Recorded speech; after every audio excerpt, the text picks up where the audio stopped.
Fred Favini, deuxième titre que tu réalises, et un slow, et là, tu es plus dans ton élément, je crois, parce que le Sega, c'était quelque chose que tu aimais, mais c'était pas forcément cette musique que tu voulais faire. Tu voulais faire plutôt des... J'aime le Sega, mais je ne sentais pas capable vraiment d'être ségatier. Voilà, d'être ségatier. Et j'ai dit, bon, j'aurais essayé le slow, c'était pas bon, j'aurais essayé la salsa, c'est pas bon. Peut-être le rock, je sais pas.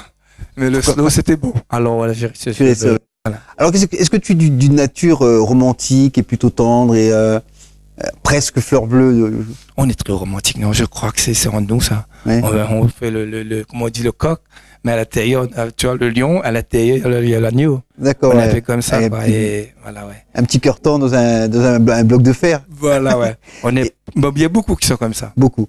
Je suis d'accord, je confirme. Et c'est vrai que toutes ces chansons tendres et romantiques font que c'est une époque, ça, parce que l'époque où tu démarres, c'est quoi? C'est 80? C'était en 85-86. 85-86. On est encore dans une époque de chanteurs de charme, notamment à La Réunion.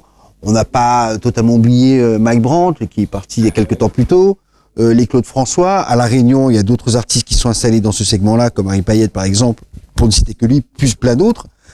Patrick Tirel ou Jean. Il y en a un paquet. Il y en a un paquet. Et donc, toi, tu t'inscris dans cette lignée-là. Et donc, le chanteur de charme avec tout ce qui va avec. Donc, tu soignes également cette apparence, fait que La Réunion a toujours aimé les ballades et les slows. Et donc, tu t'engouffres dans ces secteurs-là.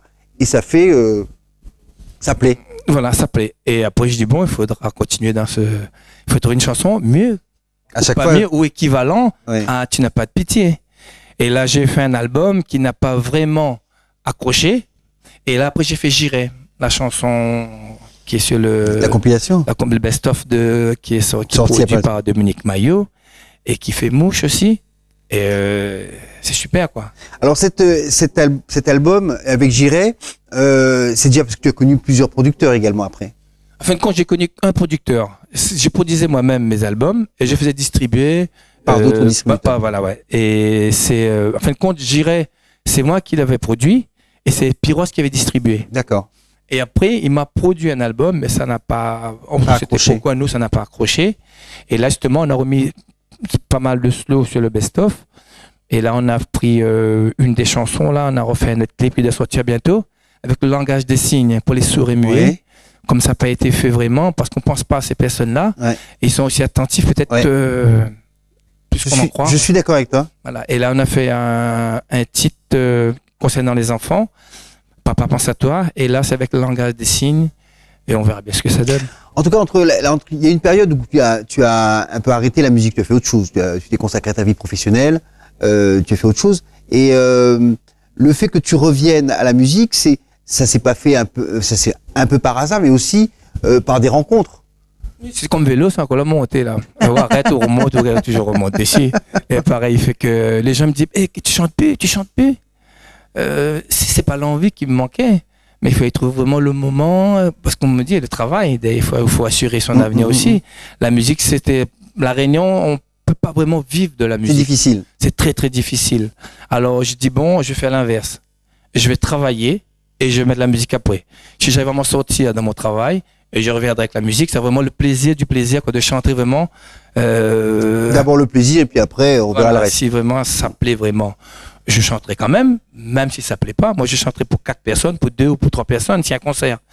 Le problème, c'est pas vraiment pour l'argent, mais faut qu'on assure de soi-même, de son avenir. Exact. On peut pas vivre d'amour et de frais. C'est bon de le dire, mais on peut pas vivre de ça. C'est un petit peu compliqué, oui. Voilà, c'est très difficile. Et alors, il m'a semblé aussi que cette aventure j'appelle ça la compilation, donc le best-of de Fred Favini, qui regroupe les 45 tours, quelques titres d'albums, notamment celui qui a été fait avec Pyros, et qui n'a pas forcément eu l'écho que tu attendais. Aujourd'hui, tu te rends compte que finalement, tous les gens se positionnent, toutes les personnes se positionnent sur cet album parce que il y a une attente, il y a une demande. Parce qu'il y avait un manque de promotion sur l'album. Les gens ne connaissent même pas c'est quoi comme les chansons qu'il y avait sur cet album. Il y en a qui n'ont même pas entendu parler.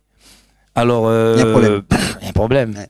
Et l'aventure commence pour cette réédition, donc cette compilation, ce best-of, par des rencontres avec celui qui a produit cette compilation, mais également des gens que tu avais rencontrés il y a très longtemps.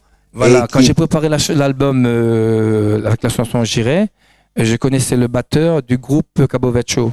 On avait préparé l'album ensemble, et Dominique Montanaro, un super musicien. Et la preuve, sur l'album, on entend les musiciens dessus, ils jouent très très bien. Et il est venu en tournée il y a un an et demi. Oui. Voilà, ils sont venus ici en tournée, et il a cherché à me joindre.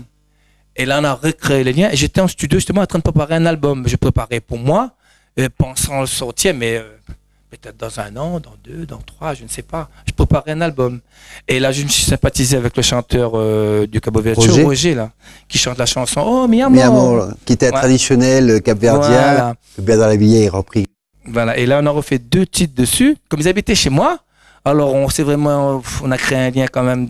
Voilà. C'est vrai que quand il y a une proximité comme ça, les musiciens, quand ils sont ensemble, ils font de la musique.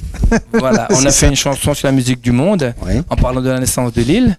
Et une chanson, une chanson d'amour, mais en Zouk Love, on a fait.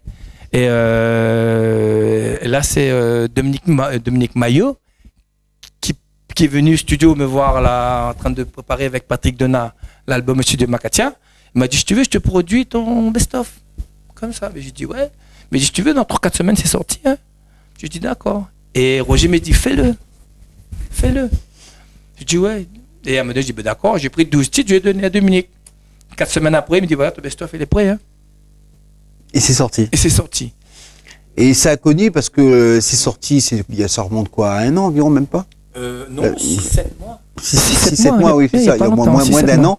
Et on se souvient qu'à la sortie de cet album, il y a eu un écho très très favorable de la part chez les disquaires déjà, et c'est pas une moindre affaire parce qu'aujourd'hui les disques se vendent beaucoup plus difficilement qu'à l'époque où tu as commencé. Ouais, c'est vrai. Mais ça a été, il y a eu une espèce d'engouement comme ça pour cet album et les chansons que tu as réalisées avec les titres phares également, mais celles aussi qui ont été moins diffusées à l'époque. Voilà, ça veut dire quand j'arrive, l'instance pour moi c'est de faire redécouvrir. Voilà, redécouvrir, revivre ces chansons-là, que moi j'avais écrit ces chansons il y a quand même, il y en a dessus qui a 10 ans, que les gens ne connaissent pas, et c'est de leur donner un petit coup de jeunesse, quoi. Et ça c'est une très bonne chose, ça veut dire que quand on fait un disque, quand on fait une chanson, mais il faut surtout pas désespérer, surtout pas baisser les bras, si on sait et on sent qu'elle est bonne, elle peut connaître une deuxième vie quelques années plus tard, c'est un peu ce que tu regarde la chanson de Ambalaba avec ah bah oui. Maurice. Justement, et j'étais à Maurice, j'étais en train de préparer le nouvel album. J'étais à Maurice avec le fils de, je sais plus son nom pour pas l'écorcher, qui a sorti la chanson Balaba, Michael, son fils. On a préparé le nouvel album qui doit sortir au mois de décembre avec les musiciens de Ramanisson et de Cassia. On a fini il y a quelques jours et on finalise le moment. Ça devait sortir. On a fait quelques cigares, Zouk Love et Reggae sur le nouvel album qui doit sortir bientôt. Très bien, et bien voilà une information que nous avons. On écoute un deuxième titre de Fred Flavini dans votre émission de musique locale, Couleur Pays.